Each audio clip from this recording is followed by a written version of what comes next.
Satellite dishes are supposedly banned in Syria.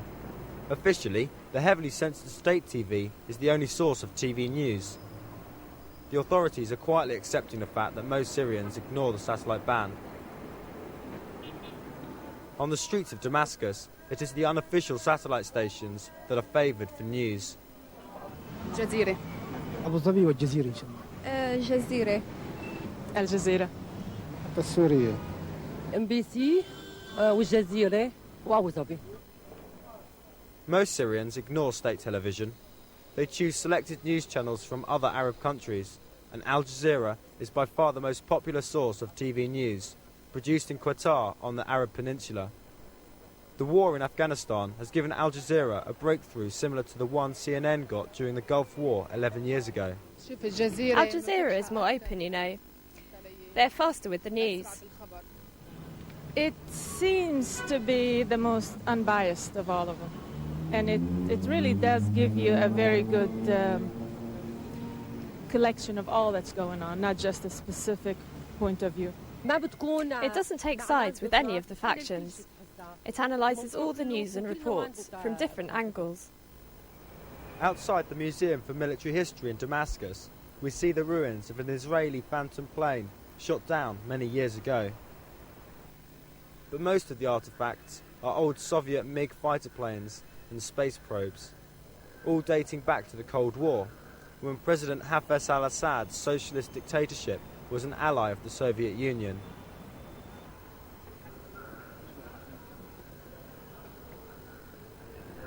But times have changed. The Soviet Union collapsed a decade ago. President Assad died in the summer of 2000. Before his death, he had made sure that his son Bashar would inherit the country. The repressed people of Syria would have no say. However, Bashar, who is a qualified doctor, has been working hard since he came to power to modernise and reform the country he inherited. He wants to make Syria part of the new global economy. Allowing his people uncensored news channels is only part of the transition on the growing tide of liberalisation.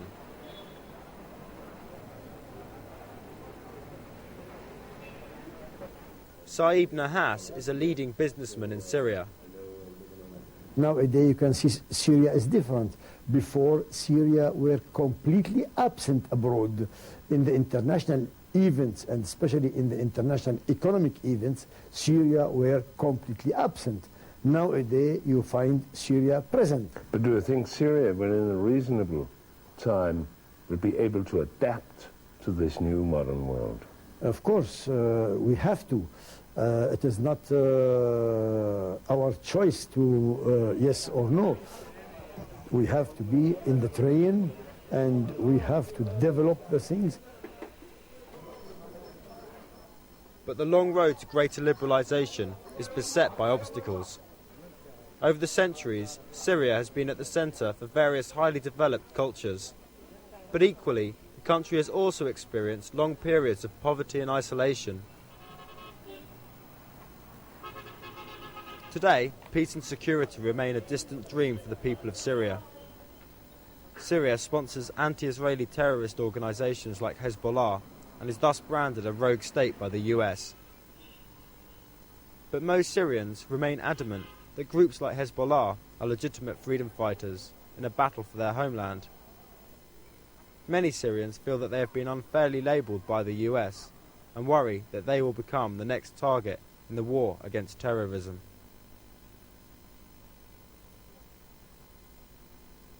We regret that the American administration committed that mistake. But what is more important to us, that Syrian record vis-à-vis the majority of the countries of the world is not similar to what the Americans are saying. We know for sure from American sources and official ones that this comes as a result of struggle within the State Department, and this list is for the State Department, between those who are committed totally to Israel, regardless of what Israel does or says. On the streets, The Syrians closely follow the war against terrorism, but they believe that the real terrorists are to be found in Israel. It is not Syria. It is not the Palestinians. Personally, I believe that the Jews are terrorists and racist. It is the Jews, the Israelis, not the Arabs or the organisations here. There is nobody here supporting terror. Our organisations are fighting for liberation, and they don't attack Israel from Syria. They belong to a people fighting for their land and their state. When it comes to the Americans, I believe that what is happening to them is a result of their own actions. Syria is still gripped by poverty and underdevelopment, but the cotton crop is very good this year and the harvest is going according to plan, and this provides for a substantial part of foreign earnings.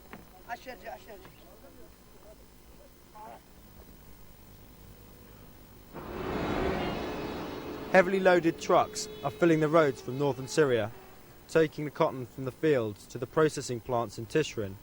Here, the cotton is prepared for export.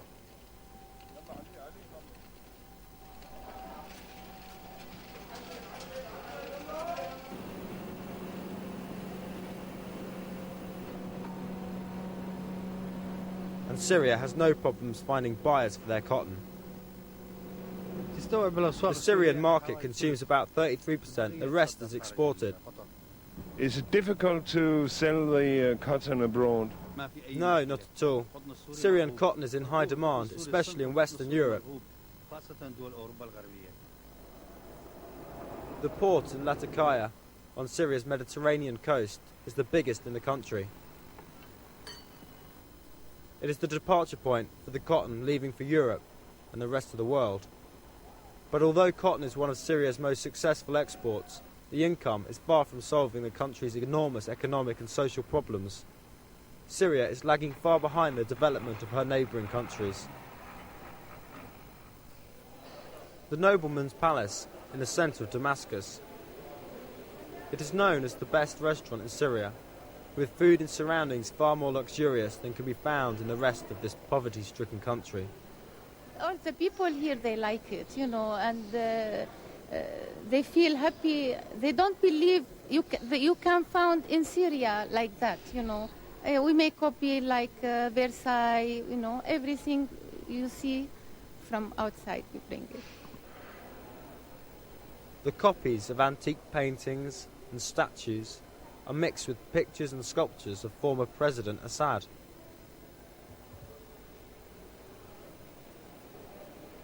It's not surprising that only the very wealthy Syrians dine here. Dinner for two costs around 3,000 Syrian pounds, £40. Not too much for Westerners, but to the Syrians it's almost 2/3 of a normal monthly salary.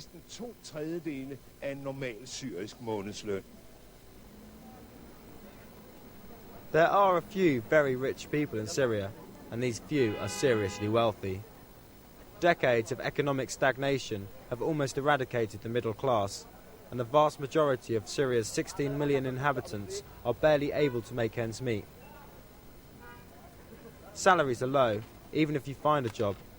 Unemployment is rampant, especially amongst the young, and every year an additional 200,000 young people join the workforce, desperate to find a job.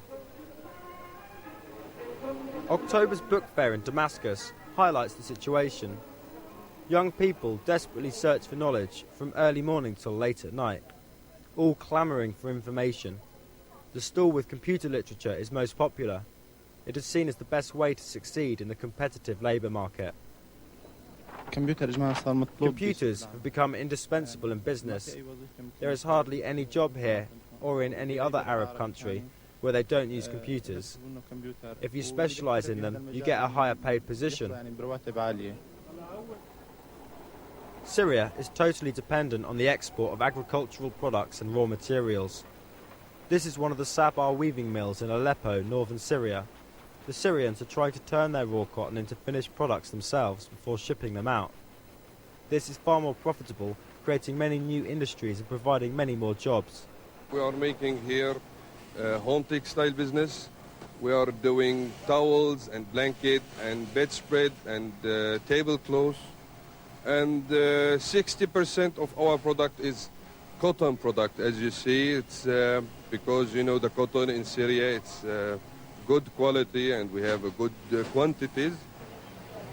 We are exporting around 70% from the product of the towel or the cotton business. We are selling to Germany, to the European country, to America. Is it good business? Of course, it's a good business, yes. But factories like this are scarce and unemployment runs high. Salaries remain low and living conditions are poor. The whole country needs investment, but it's hard to see from where it will come. That is why the government has initiated a serious overhaul of the banking and finance sector. The banking system is outdated, a bureaucratic nightmare of rules and regulations. Development has been blocked and investors are scared off by decades of state-planned economy. This is because of a lack of a clear direction of the economy and a lack of an economic reform program, and so the private sector does not have enough confidence to invest at the level it can invest. You know, investors don't just respond to tax incentives and so forth. They need an overall environment to convince them to invest, whether domestic investors or foreign investors. And that overall climate has not been provided over the past 10 years. And what we are looking for is a clear assurances that the private sector will play a major role in the Syrian economy, removal of all obstacles to production, export, importation, and so forth, because we still have a high protective regime. Everything remains tainted by the past. The state remains crippled from its long period of dictatorship and Soviet ties. As you know, that in the 60s and 70s and the 80s, all the Syrians were directed to study in the ex-socialist countries. So those who has been graduated from the socialist countries are now in the administration, and they have never heard about private banks and market economy, etc. Therefore, for them it is rather difficult to implement these decrees at the necessary speed. To do business in Syria, you need to have the right people on your side. Corruption has become a huge problem. It infects all walks of life, but especially state officials. The president of the Chamber of Commerce tries to explain. Our corruption is a special one. The purchasing power of the Syrian currency has gone down tremendously. But the salaries and the wages have not gone up accordingly or to the same extent. As a result, whatever there is corruption, it's not only the result of greed, but rather of necessity. And I think that Syria is now studying very carefully how best to dig this problem. I think that recognizing the problem is half the way to being able to solve it. And I think that the Syrian government is very serious about this point, because it does really create a main hurdle for a smooth, efficient jump from one position to what we want to go to. Bashar al-Assad initiated a tough campaign against corruption. Some officials were even arrested and imprisoned. But the campaign has now slowed right down. The problem of corruption may be as difficult to solve as the conflict with Israel since the occupation of the Golan Heights.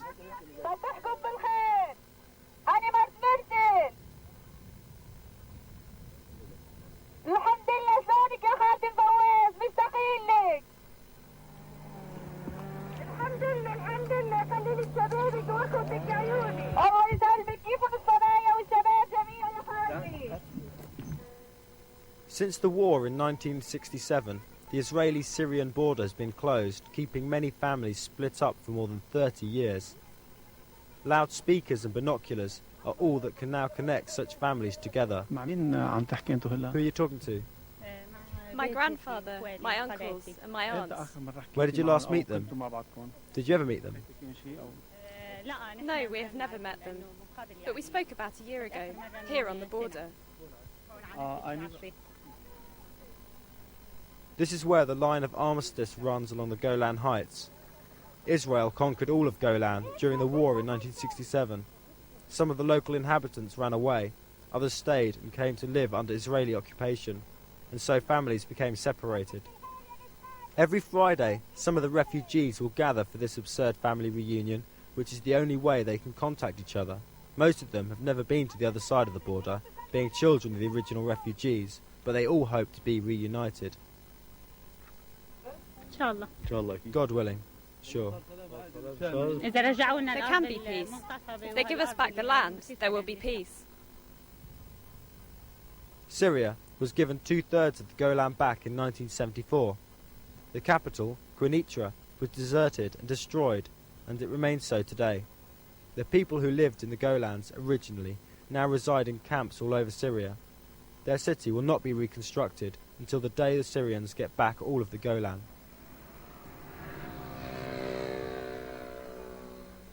To show the world that the Israelis respect nothing. They try to destroy everything. Israel and Syria border each other here on the Golan Heights. The liberated Quneitra is surrounded by Israeli territory. The road to Damascus is the only route out. Israel maintains listening posts in the outskirts of Quneitra. These positions, like the one at Mount Hermon to the west, make up Israel's military eyes and ears. They are able to closely monitor any Syrian movements and any communication for many miles around. And yet, this is in fact the most peaceful Israeli borderline, despite the desperate situation. Indeed, there's not been any serious trouble here for years. It is peaceful enough for tourists to come and visit the city. A German tour group is visiting this ruined church. Like most countries in the region, Syria still has a small Christian minority.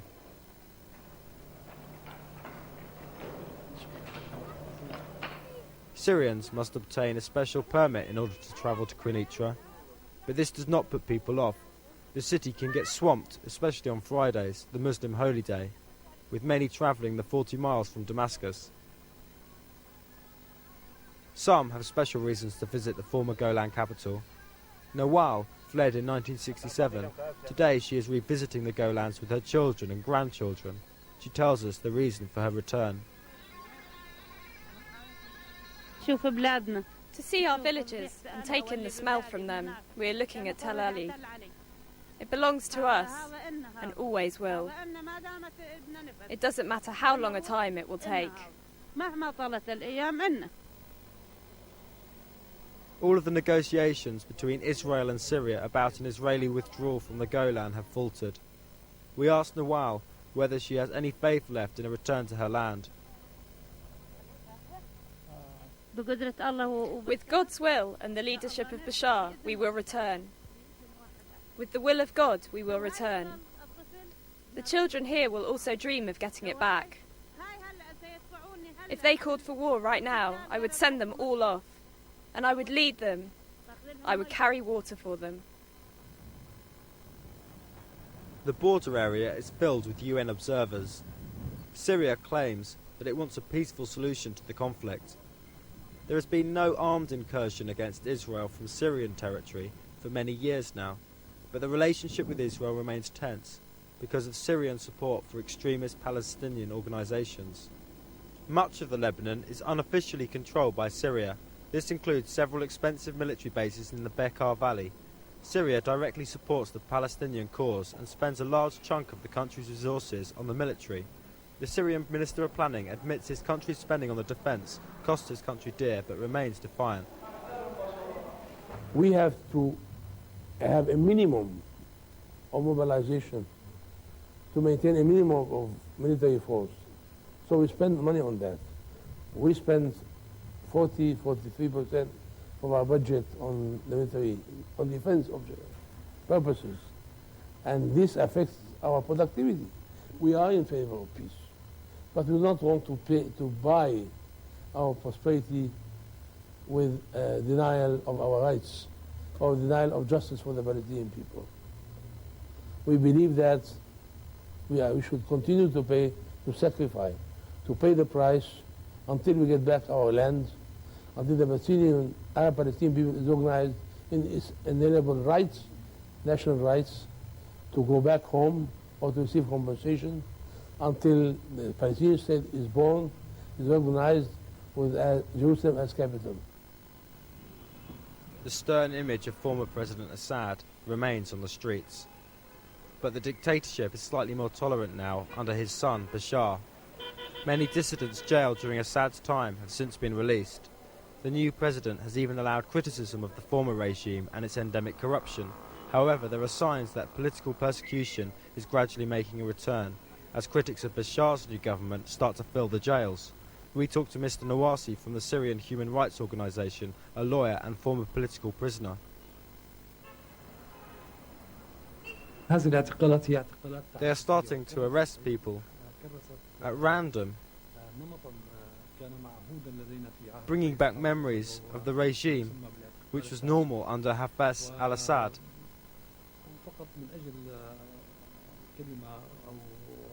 Where you were arrested just for expressing an opinion. When Bashar took over power, the situation improved substantially for those supporting human rights. But the powers resisting change is strong, and maybe stronger than the reformists in Syria. President Assad is now resting in peace in his magnificent shrine up in the mountains northwest of Damascus. Many had hoped that with his death, the harsh dictatorship would also disappear. But recent policy changes are making reformists wonder how different Bashar really is from his father. If you ask who is in power today, cynics will say it is Hafez Assad exercising his power from the grave. Syria does have a parliament, but it just rubber stamps policy for those in power. Bashar has not been courageous enough to remove those who were powerful under his father, and it is claimed that the old guard have slowly reasserted their authority, clinging to their privileged positions. Or is the reformist president just trying to make sure he keeps key figures on board? The future is for reform, and the president knows that. To make substantial changes, you have to be very cautious, and you have to take in consideration what you have. So he's not going like to threaten the interest of the old guards just like this. I think he's doing it gradually because he doesn't want to destroy the stability of Syria. But it is the current war on terror that is seen as the greatest threat to stability in Syria. President Bashar refuses to support the American campaign in Afghanistan and claims there are only freedom fighters operating in Syria. The Syrian government is gambling that their position in the Middle East is too strong for any direct US military action. I don't think that the American administration, regardless of any mistake which is done here and there, I don't think they will come to something which is totally unreasonable. I don't think they can run so much against their basic interests in the region.